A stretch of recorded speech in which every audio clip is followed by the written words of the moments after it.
চাকরি আটা পাম্পে গ্যাস পাম্পে ওইখানে আমার ফোনটা হারাই যায়, রুমে থেকে নিয়ে যায়। পরে তারপর ভিডিও করে রাখছিলাম, আজকে ইনশাল্লাহ। কতদিন আগের ঘটনা এটা? জানুয়ারিতে হারানো গেছিল, কিন্তু এখন 2.5 মাস চলতেছে ফোনটা পাইলাম। কিভাবে, কোথা থেকে হারাইছে? রুমে থেকে নিয়ে বেচারা থাকতাম তো কয়েকদিন মিলে, ওইখান থেকে রুমে থেকে একদিন ফোন নিয়ে চলে গেছিলাম রাত্রিবেলা। ফোনটা কি নিজের টাকা দিয়ে কিনা?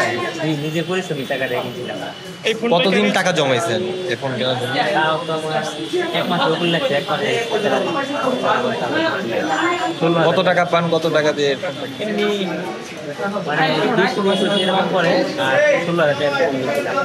মেয়াদ বাড়া দেওয়ার পর খাওয়ার পর তার এখন কেমন লাগছে? এখন আলহামদুলিল্লাহ ভালো লাগছে, ফোনটা হাতে পেলাম।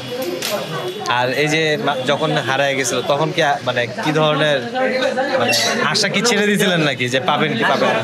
হারি নাই বলতেও মানে সবাই বললো যে পাওয়া যায় না চুরি করলে। পরে আমি ভাবছি যে যেহেতু হালাল টাকা দিয়ে কিনছি, হয়তো পাইতেও পারি, তার জন্য চুরি করে রাখছিলাম। ইনশাল্লাহ পাইছি এখন হালাল টাকা।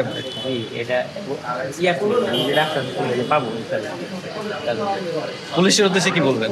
জি, পুলিশ তো উদ্ধার করে দিল, পুলিশের উদ্দেশ্যে কি বলবেন? কি আর বলবো, তাদেরকে অনেক ধন্যবাদ যে আমার ফোনটা